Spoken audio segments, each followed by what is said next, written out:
Вы смотрите новости Татарстана, в студии Алексей Калиничев. Здравствуйте, и вот о чем пойдет речь в этом выпуске. Впереди ноябрьские нерабочие дни. Наша задача сформировать максимально безопасную среду у себя в ресторане обязательно. Как их отметят татарстанцы и с каким настроением их ждет малый и средний бизнес, расскажет Рамиль Галиуллин. Они с ужасом ждут зиму. Счета за оплату нам приходят, вот можно посмотреть, по 19 тысяч в месяц. То есть это сколько нужно зарабатывать? Почему в микрорайон Урсала-Альметьевского района, где живут многодетные семьи, не могут провести газ? И что говорят чиновники? Разбиралась Филюза Хамидуллина. Перенесут на 3 метра от проезжей части или оставят все как есть? Спор идет между двумя органами и обжалуется конкретный акт конкретного органа. Что не так с остановками Казани и почему исполком столицы оспаривает предписание ГИБДД, выясняла Юлия Гоголева. Водопровод не работает, вся надежда на речку и дождь.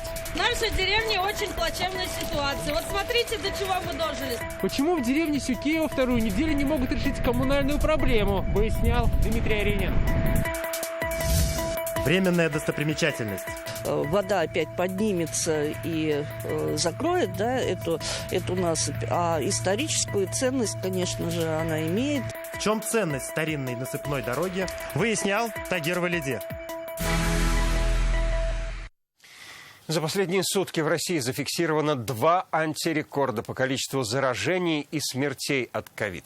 Зарегистрированы 36 339 новых случаев, подтверждено 1036 летальных исходов. В Татарстане за сутки скончались 12 человек с диагнозом коронавирус. Это 6 мужчин и 6 женщин. Самому молодому 52 года. Еще 131 житель республики заразился коронавирусом. Пациентами ковид-госпиталей стали 38 татарстанцев, сообщает республиканский штаб. Больше всего заболевших в Казани, Челнах, Нурлатском, Нижнекамском, Лениногорском и Елабужском районах. То есть зараженные почти в каждом втором муниципалитете. В Татарстане за среду вакцинировались 29 тысяч человек. Еще 1235 привились платно, в основном это иностранцы. Все регионы вводят нерабочие дни с 30 октября. Раньше всех только в Москве с 28-го. Об этом сегодня заявили их оперативные штабы. Такие меры должны остановить рост заболеваемости коронавирусом. В Татарстане бизнес готовится к каникулам строгого режима. Весь список ограничительных мер станет известен, вероятнее всего, на следующей неделе. Но уже сегодня рестораторы готовятся к подсчету убытков, а вот туроператоры пребывают в состоянии шока. Спрос на зарубежные поездки резко вырос за последние сутки. Рамиль Галиуллин обо всем по порядку. В обеденное время обычная заполняемость 50-70%, а на сегодня, как видите. Теперь казанские заведения вынуждены работать при пустых залах. Посещаемость с введением QR-кодов сократилась на 80%, говорят рестораторы. Частично выручает доставка еды на дом. Главная задача – сохранить штат сотрудников. На ближайшую неделю каникул или выходных дней ничего хорошего мы не ожидаем, кроме как полного спада. В идеале, что это может продлиться еще на неделю-две, но очень надеемся, что не будет затягивать, как это было в прошлом году, на 2-3 месяца.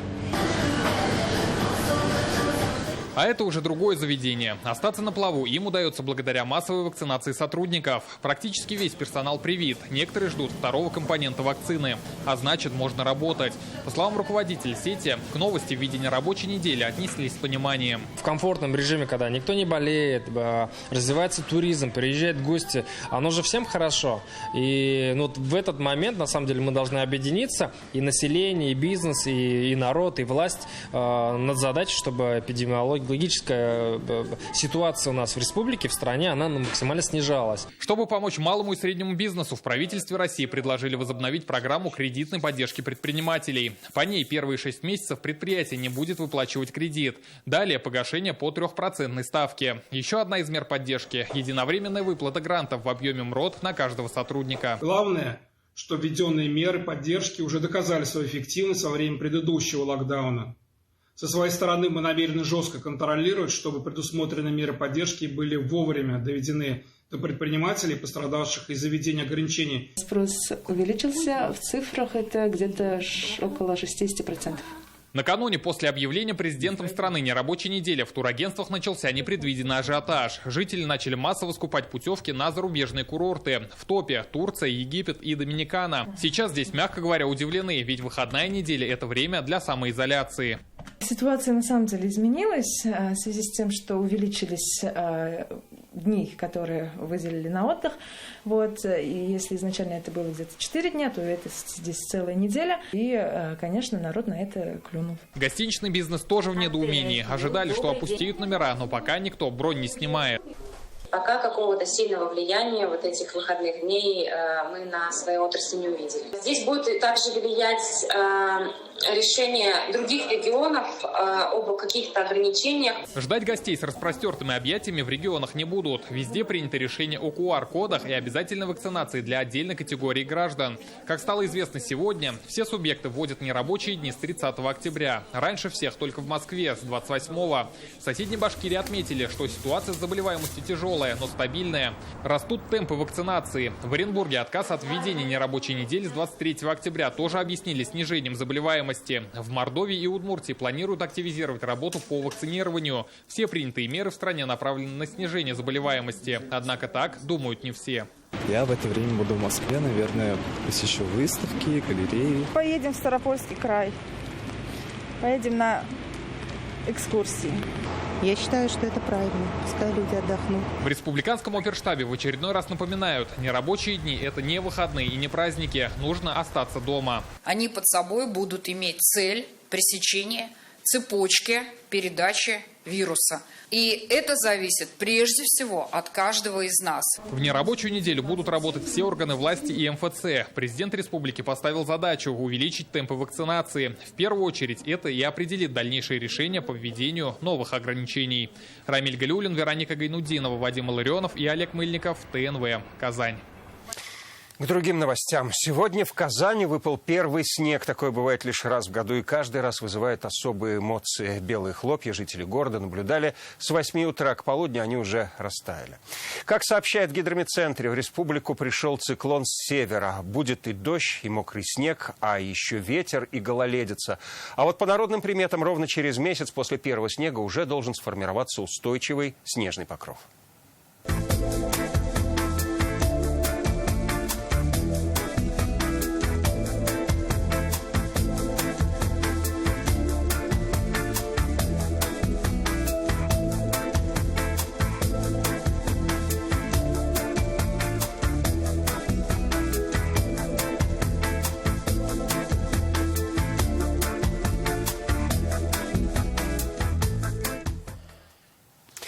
Впереди зима, проблемы, как прошлогодний снег. В Татарстане есть населенные пункты, где газ ждут годами. Один из них – микрорайон Урсала в Альметьевске. Здесь уже 9 лет греют дома электричеством. Участки по госпрограмме жители получили еще в 2012 году. Сейчас здесь проживают более 1000 семей, а это более 3000 человек. Почему их никак не обеспечат голубым топливом и когда ждать обещанного газа, разбиралась Филюза Хамидуллина. А вот у нас современный щиток. Видно, что напряжение, нагрузка большая. Это молодая семья Соломиных. Дом они начали строить еще 7 лет назад. В прошлую зиму переехали, но, увидев счета, мягко говоря, удивились. Платить пришлось по 20 тысяч ежемесячно. Котел, духовка, плита – все работает на электричестве. У нас электроэнергия идет по льготе, но, тем не менее, все равно счета достаточно большие, потому что ждем газ. Газы обещают, мы в программе в какой-то, которую мы не знаем, не видим. Когда будет, что неизвестно. В марте мы заплатили 7,5 тысяч. Такая же ситуация и на соседней улице Весенняя. Семья Сайбулатовых – пенсионеры. Чтобы сэкономить на электроэнергии, отапливают только первый этаж. Но платить зимой приходится по 10 тысяч. В этом доме живем мы вдвоем. Одна пенсия уходит полностью на электричество. Микрорайон начали застраивать в 2012 году. В основном переселялись многодетные по госпрограмме. Сейчас в поселке больше 1000 домов. Нам дали участок в 2012 году. Я бабушка, у нас 3 внуков, строились потихонечку. 21 век, это нонсенс. Нам, когда землю получали, пожалуйста, у вас будет и вода, и свет, и газ. У нас здесь идет магистральный газопровод, 200 метров от нас, Таттрансгазовский. Соответственно, у нас газа нет. Жители Татарстана, нефтяная столица, смешно сказать. Жители не раз обращались в различные инстанции. Коллективное обращение писали в администрацию. Потом это письмо Виталий Михайлович отправлял в администрацию президента Российской Федерации. И то есть письмо обратно вернулось. Нету финансирования, они не знают, откуда взять денег, чтобы нам этот газ провести. 2 года назад наша съемочная группа уже была в Урсале. Тогда жители впервые пожаловались на отсутствие газа и заоблачные счета. В исполкоме района обещали разработать проект и в 2020 году включить микрорайон в программу газификации. Я надеюсь, в этом году, до конца года, нам удастся разработать эти проекты и в следующем году, в 2020 году, уже попасть программу газификации. Благодаря финансовой поддержке нефтяников в прошлом году все же разработали проектно-сметную документацию на 980 участков, но она не прошла экспертизу. В этом году Минпром не включил Урсалу в программу газификации из-за ограниченного финансирования. Чтобы привести в газ микрорайон, нужно порядка 110 миллионов рублей, а годовой бюджет программы около 600 миллионов рублей на всю республику. Как нам пояснили в министерстве, Урсала войдет в программу до газификации в 2022 году, но предстоящую зиму жителям придется платить по-прежнему крупную сумму. Филюза Хамидуллина, Эрик Хабибуллин, ТНВ, Альметьевский район. В Казани может случиться судебный прецедент. В суд на городскую ГИБДД подал Казанский исполком. Камнем преткновения стало предписание госавтоинспекции об устранении нарушений. Спор разгорелся из-за остановок общественного транспорта. По мнению ГИБДД, они должны быть расположены на расстоянии 3 метров от проезжей части. В исполкоме считают по-другому. В тонкостях дорожных ГОСТов разбиралась Юлия Гоголева.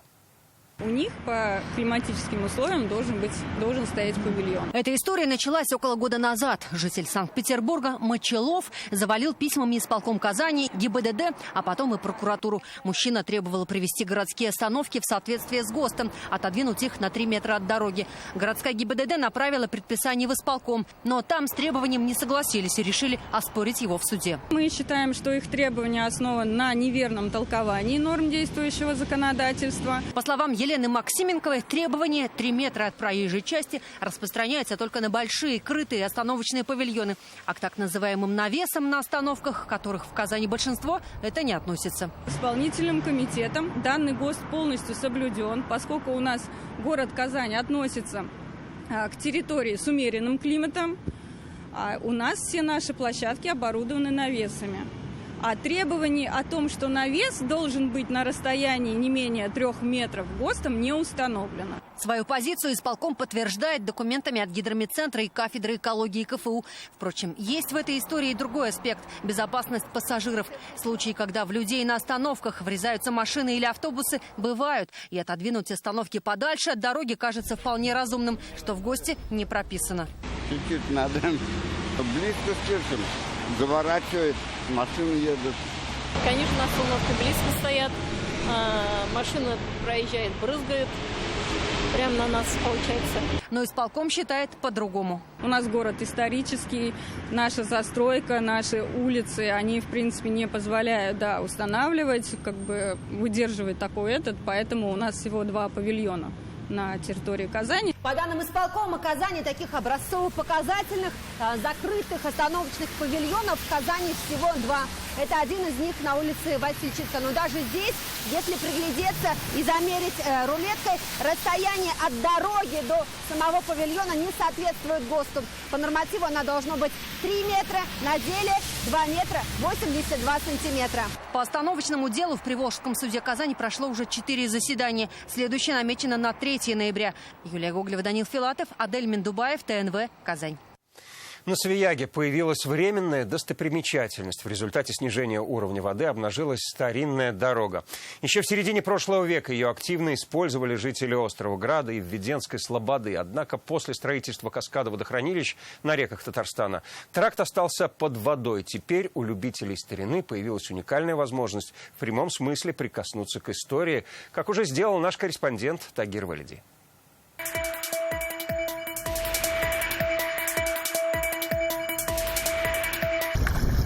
Берег Свияги, близ Введенской Слободы. В этом году река здесь обмелела значительно. В результате взору предстала старинная дорога. Одной из первых ее увидела Анна Юманова. Она и выложила фотографии и видеоролики в социальные сети. Мы отправились в Веденскую слободу, заехали на машине наверх на холм, и оттуда я увидела такую ровную, открывшуюся полоску суши на поверхности воды, и мне показалось, что это очень похоже на дорогу. Я поискала информацию различную, нашла старинные карты, и действительно выяснилось, что прямо в этом месте находилась дорога. Дорога выложена из камней. Это не мостовые булыжники. По кадрам видно, это привезенные камни для строительства пути. Сверху на всем протяжении они покрыты слоем ракушек. Его толщина говорит о том, что дорога давно находилась под водой. Около 10 метров шириной и порядка 500 длиной. Эта насыпная дорога, укрепленная щебнем, соединяла Свияжск и Веденскую слободу несколько веков, до формирования так называемой Большой Волги. Сейчас она является историческим артефактом. По словам краеведов, до революции эта транспортная артерия играла важную роль не только в жизни Свияжска, но и всей страны. Историческую ценность, конечно же, она имеет, и для нас это очень интересно, что обнажилась эта дорога, потому что у нее такая большая история, и это была важная дорога. В весеннее время, до начала 20-го столетия, именно здесь проходил тракт, который вел от Нижнего Новгорода, или там далее западнее от Москвы к Казани. В середине прошлого века дорога оказалась под водой. Уровень рек тогда резко подняли из-за строительства водохранилищ. В этом году из-за засухи в южных регионах страны и в Поволжье Волга критически обмелела. Как следствие, обнажилась насыпная дорога. И это не первый подобный случай в Татарстане. В 2019 году, после весеннего снижения уровня Волги, в Казани, в районе пляжа «Локомотив», открылась мостовая дорога. Тогда, после обращения активистов по охране памятников, Госкомитет присвоил ей статус вновь выявленного объекта культурного наследия. Мы сегодня обратились в ведомство Ивана Гущина. Признают ли дорогу в Веденской слободе объектом охраны? Для того, чтобы установить, действительно ли эта дорога имеет историческую ценность, комитетом организована работа по привлечению профессиональных археологов с тем, чтобы определить ее историческую ценность, ее происхождение и ее возраст. Пока статус объекта будут определять эксперты, у туристов и местных жителей появилась уникальная возможность в прямом смысле прикоснуться к истории. Повезет тем, кто успеет это сделать до весны, когда уровень воды вновь поднимется. Тагир Валиди, Ильшат Мухаметов, ТНВ, Верхнеуслонский район. В затяжную коммунальную проблему попали жители деревни Сюкеево Камско-Устинского района. В водонапорной башне пропала вода, и примерно треть населенного пункта уже 11 дней живет без центрального водоснабжения. Люди вынуждены таскать воду из реки и собирать дождевые стоки. Почему из башни исчезла вода и когда планирует восстановить ее работу, узнал Дмитрий Аринин. В нашей деревне очень плачевная ситуация. Вот смотрите, до чего мы дожили. Собираем речку воду дождевую. Воды надо много, говорит жительница Сюкеева Наталья Евсеева. Нужно готовить еду, поить скотину, стирать. Семья вынуждена ходить за водой на реку. Как могут, помогают родственники, у которых есть вода. Это не стиранное белье. Вот это стиранное белье. Стирают мои родители, носим на 2 улицы туда, где чуть-чуть хоть вода есть. Так без воды в кранах уже 11-й день остаются около 200 человек. Это треть Сюкеева. Много пенсионеров, а им не просто каждый день ходить за водой. Руки уже не держат. Мне тоже вот на речку я не смогу туда спущусь, а обратно как мне подниматься? Без воды, как вот вы сами представьте, утром встаешь, надо умываться, надо куда-то стирать или что. Мы уже вот сколько, 2 недели не стираем. 11 дней уже воды нету. Не постирать, не помыться, ничего. Глава поселения так нам объясняет случившееся. Сначала сломался насос в башне, а потом в скважине исчезла вода. Другой насос поставили. Вот. Запустили. Вроде сначала пошла вода. Потом прекратилась. Значит, насос работает, но подача воды не идет. Определили, глубина воды там только 2 метра. Вот и все. Значит, вода пропала. Эту башню построили 4 года назад по республиканской программе «Чистая вода». В администрации района отмечают, скорее всего, из-за летней жары и большого потребления могли иссякнуть подземные источники, которые наполняли башню. У каждой скважины есть лимит, есть так называемый дебет, потому что жаркое лето было и было очень большое потребление воды, а именно по части полива. Чтобы восстановить водоснабжение, нашли временное решение – запустить резервную башню, которая последние годы была законсервирована. Как говорят бригады специалистов, здесь работает уже 3-й день. Идет подсоединение трубы. Небольшой напор воды сегодня все-таки появился, и вода потекла из кранов. Обещают, на полную мощность водопровод заработает в ближайшие дни. Башню, где исчезла вода, на следующей неделе должны обследовать специалисты-буровики. После их вердикта будут принимать решение, что делать. Возможно, вода вернется сама, или же скважину придется углублять, а может быть, делать новую. Дмитрий Леонидович Нархузяхметов, ТНВ, Камско-Устинский район. Лагерь «Ласточка» для глухих детей решено реанимировать. Но как будут решать проблемы, которые чуть не привели к закрытию, читайте в интернет-газете «Реальное время».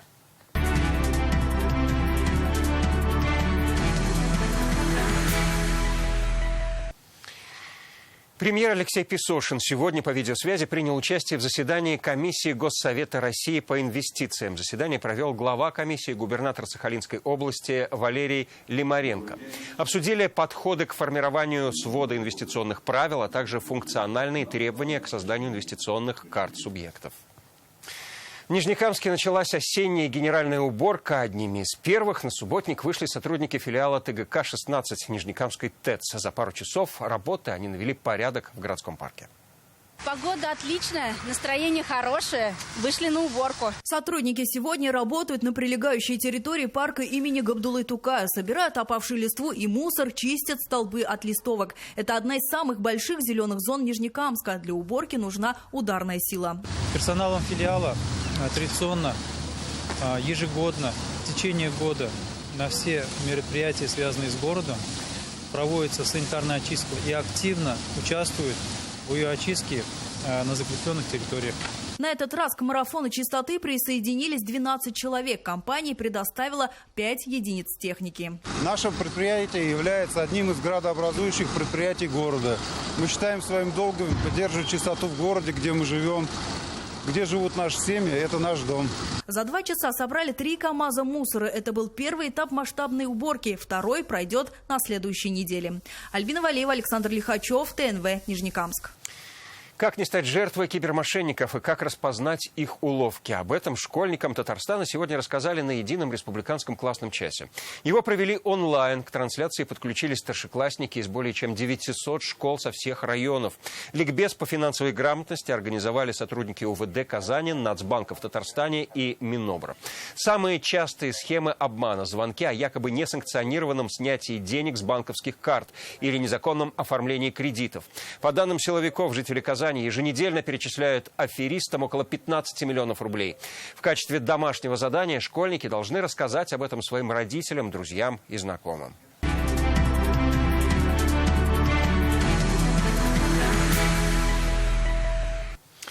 Несмотря на отмену рабочих дней, в стране с 30 октября всероссийская перепись населения будет проходить в обычном режиме. Переписчики продолжат обход домов. Однако меры защиты от коронавируса, как их, так и жителей, будут усилены, сообщили в Росстате.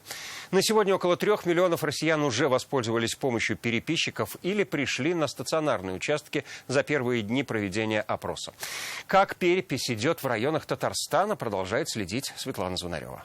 Вы желаете поучаствовать в переписи? Конечно. В Набережных Челнах за несколько часов переписчик и контролер успевают провести опрос 30 человек. Отмечают, люди идут на контакт охотно. Все конфиденциально, не требуется никаких документов. Ответы на простые вопросы занимают 15 минут. Нет времени куда-то вот идти на какие-то пункты. Все-таки время отнимает. И зайти в интернет. Работаем все. А вот тут пришли на дом, переписали. Очень здорово. Для планирования всей хозяйственной нашей жизни, в масштабе нашей страны, необходимо знать, сколько же проживает нас. Теперь дату рождения. Скажите, пожалуйста. В Мамадышском районе опрос проводит 76 переписчиков и 13 контролеров. Идут к жителям домой, принимают в стационарных пунктах, или человек может заполнить данные о себе на портале госуслуг. И на сегодняшний день через стационарный участок переписалось уже более 100 человек. Это по району? Да, по району. А со вчерашнего дня у нас стартовало стартовал обход переписчиков. За вчерашний день переписчики переписали уже более 1000 человек. Для планирования хозяйства нашей жизни в масштабе нашей страны необходимо знать, сколько нас проживает человек. Гражданство России. С 15 октября в Буинске тоже открылся стационарный участок. Каждый день сюда приходят десятки человек. Переписчикам помогают волонтеры. В связи с эпидемиологической обстановкой создают все антиковидные меры. Практически все переписчики вакцинированы, работают в масках. В анкете 33 вопроса. Для наиболее полного анализа важно, чтобы жители ответили на все из них. И, конечно же, главные пункты – это национальность и родной язык человека. У каждого участника переписи есть право проверить бланки после заполнения, верно ли переписчик внес данные с ваших слов. Какие-то персональные данные, они не затрагиваются. То есть мы спрашиваем просто фамилию, имя, отчество, место проживания, вопрос по национальности, по возрасту, есть ли дети, нет ли детей. То есть вопросы очень легкие. Хочется отметить, что люди охотно идут, то есть видят, что кто-то проходит перепись и ждут в очереди. Принять участие во всероссийской переписи населения должен каждый. Она завершится 14 ноября. Светлана Звонарева, ТНВ, Татарстан. Роль татарских мурс в истории своего народа, развитие образования и культуры сегодня обсудили на встрече во Всемирном конгрессе татар. Сюда приехали и представители 10 знатных родов со всей республики. Они рассказали об истории своих семей и общественной деятельности во благо своего народа. Яушевы, Чанышевы, Мамлиевы, Юнусовы, Яникеевы. Про них сегодня можно прочитать в книгах. Издано 30 сборников, но биографии и имена всех не изучены полностью. Восстановили историю 34 родов. Сегодня в Казани работают собрания татарских мурс. Подобные организации есть в Башкортостане, Москве, Санкт-Петербурге. Татарские мурзы, они полностью впитали и усвоили в своих традициях принципы формирования элиты. И этот опыт, он на сегодняшний день носит большое значение не только для татарского народа, но и для всех народов, населяющих нашу большую страну. Это все новости, о которых мы успели вам рассказать. Больше сообщений на наших ресурсах в интернете, на страницах ВКонтакте, Инстаграм. Всего вам доброго. До встречи.